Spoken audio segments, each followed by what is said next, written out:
बच्चों, आज हम करेंगे कक्षा 4 की पाठ्य पुस्तक में से कहानी मुल्ला नसरुद्दीन की चतुराई।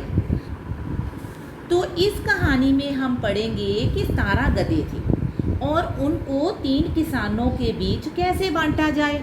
तो जो मुल्ला नसरुद्दीन होते हैं वो इस समस्या का हल जो है वो आसानी से निकाल लेते हैं। तो चलो कहानी में देखते हैं कि मुल्ला नसरुद्दीन क्या करते हैं।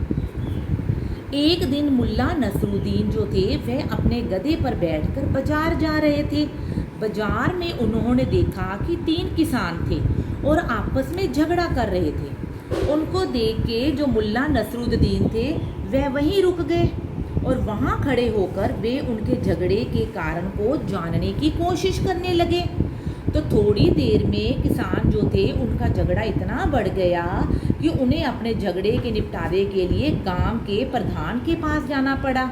तो किसान जो थे, किसानों ने गांव के जो प्रधान को बताया कि वो तीनों किसान आपस में दोस्त हैं, पक्के मित्र हैं और तीनों मिलकर व्यापार करने के लिए गधे खरीदने आए थे।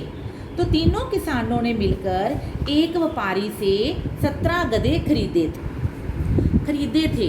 तो पहले किसान ने व्यापारी को कुल कीमत की आधी रकम दी थी।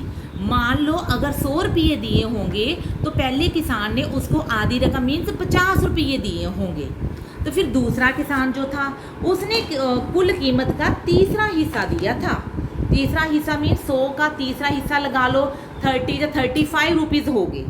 तो इस तरह जो तीसरा किसान था उसने कुल कीमत का 9वां हिस्सा दिया था। 9वां हिस्सा मीन्स 10%, 10-12 रुपये लगा लो, ऐसे दिया होगा 10 या 15 रुपये।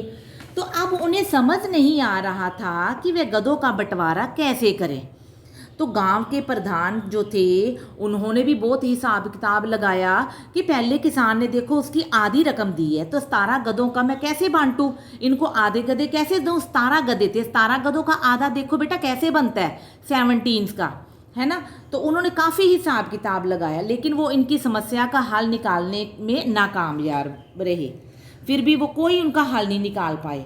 तो फिर जो मुल्ला नसरुद्दीन थे उन्होंने गांव के प्रधान से कहा कि क्या मैं आपकी इस समस्या को सुलझाने की कोशिश कर सकता हूं। तो गांव के जो प्रधान ने खुशी खुशी उसको मंजूरी देते हुए कहा कि ठीक है मुल्ला नसरुद्दीन, अगर तुम इस समस्या का हल निकाल सकते हो ना, किसानों जो आपस में लड़ रहे हैं इनके गधों का बराबर बंटवारा कैसे किया जाए, अगर तुम इस समस्या का हल निकाल सकते हो तो चलो अच्छी बात है, तो तुम इनका हल निकाल दो। तो फिर मुल्ला नसरुद्दीन ने किसानों से पूछा कि वे क्या चाहते हैं, आप बताओ तुम्हारा क्या हल निकाला जाए।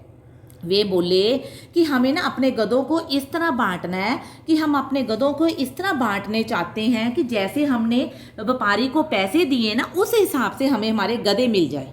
जितनी हमने कीमत दी है उतनी कीमत में ही हमें हमारे गधे मिल जाएं। पहले किसान ने देखो आधे हिस्सा दिया था ना, तो मुझे ऐसे 17 गधों का आधा हिस्सा चाहिए।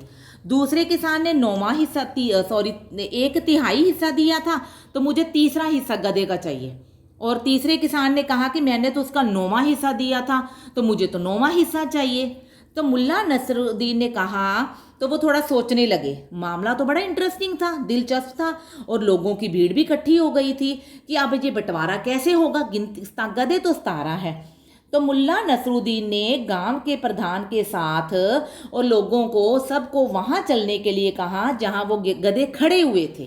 किसानों को भी वहां चलने को कहा कि बताओ कहां पर वो 17 गधे खड़े हैं। तो सारे गांव के प्रधान और किसान और लोग जो थे देखने वाले वो सारे वहां मुल्ला नसरुद्दीन के साथ साथ वहां चले गए जहां गधे खड़े हुए थे। तो फिर मुल्ला नसरुद्दीन ने गधे गिने, एक एक करके उनकी गिनती की। तो गधे तो 17 थे, संख्या में 17 गधे थे। तो मुल्ला नसरुद्दीन ने क्या किया, अपना गधा भी उन गधों के साथ इकट्ठा खड़ा कर दिया। तो अब गधे कितने हो गए, 17 पहले थे, तो मुल्ला नसरुद्दीन ने अपना गधा भी उनके साथ खड़ा कर दिया। अब उनकी गिनती कितनी हो गई, बोलो जरा। हाँ, अब उनकी गिनती होगी 18। तो इस तरह गधों की गिनती होगी 18। फिर मुल्ला नसरुद्दीन ने क्या किया, पहले किसान को बुलाया और पूछा, अच्छा भाई बताओ तुमने कितने रुपये दिए थे। तो जो पहला व्यापारी था उसने कहा कि मैंने उसके गधे के जितने व्यापारी ने पैसे मांगे थे ना, मैंने उसकी आधी रकम दी थी। तो मुल्ला नसरुद्दीन ने कहा कि इस हिसाब से तुम्हें मतलब आधे गधे मिलने चाहिए, क्योंकि तूने आधी रकम दी है ना। तो मुल्ला नसरुद्दीन ने 18 गधे थे ना, तो 18 गधों का कहा कि तूने आधी रकम दी है ना, तो इसका मतलब तुझे आधे गधे मिलने चाहिए। तो उन्होंने 18 का आधा हिस्सा कितना हो गया, 9 हो गया ना, 9 हो गया ना। तो उन्होंने पहले किसान को 9 गधे दे दिए। तो किसान ने कहा ठीक है जी, मैंने आधी रकम दी थी तो मुझे आधे गधे मिल गए। किसान खुश हो गया। अब आ गई दूसरे किसान की बारी। तो अब उन्होंने दूसरे किसान को बुलाया और उससे पूछा कि बताओ भाई, तुमने व्यापारी को कितने रुपये दिए थे। तो उस किसान ने कहा कि मैंने तो व्यापारी को, उन्होंने जितनी कीमत थी ना उसका 1/3 तीसरा हिस्सा दिया था। तो मुल्ला नसरुद्दीन ने कहा कि इस हिसाब से तुम्हें तो कुल गधों का तीसरा हिस्सा मिलना चाहिए, है ना। अब गधे हैं 18, 18 का तीसरा हिस्सा कितना हुआ बताओ जरा, 6। हाँ, तो 18 का तीसरा हिस्सा हो गया 6। तो मुल्ला नसरुद्दीन ने क्या किया, जो 6 गधे थे वह दूसरे किसान को दे दिए, क्योंकि उसने तीसरा हिस्सा दिया था ना। 18 का तीसरा हिस्सा 6 ही बना बेटा। तो इस तरह जो दूसरा किसान था वो भी खुश हो गया, और जो लोग थे वो बड़ी हैरानी से मुल्ला नसरुद्दीन को देख रहे थे। अब आ गई तीसरे किसान की बारी। तो अब मुल्ला नसरुद्दीन ने तीसरे किसान को भी बुलाया और उससे पूछा भी बताओ भाई, तूने कितने पैसे दिए थे। उसने कहा कि व्यापारी ने जितने पैसे मांगे थे मैंने उसकी कीमत का 9वां हिस्सा दिया था।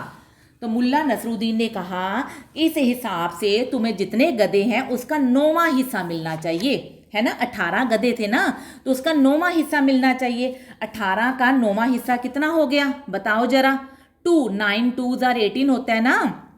तो इस तरह मुल्ला नसरुद्दीन ने किसान को फिर 2 गधे दे दिए। अब जो तीसरा किसान था वो भी अपने 2 गधे लेकर खुश हो गया।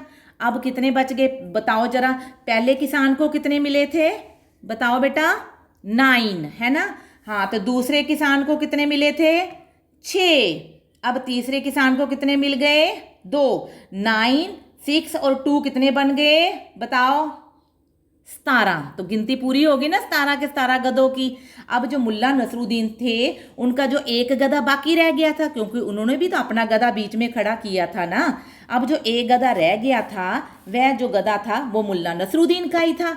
अब मुल्ला नसरुद्दीन ने अपना गधा लिया और उस पर बड़ी शान से बैठकर बाजार की ओर वापस चल पड़े।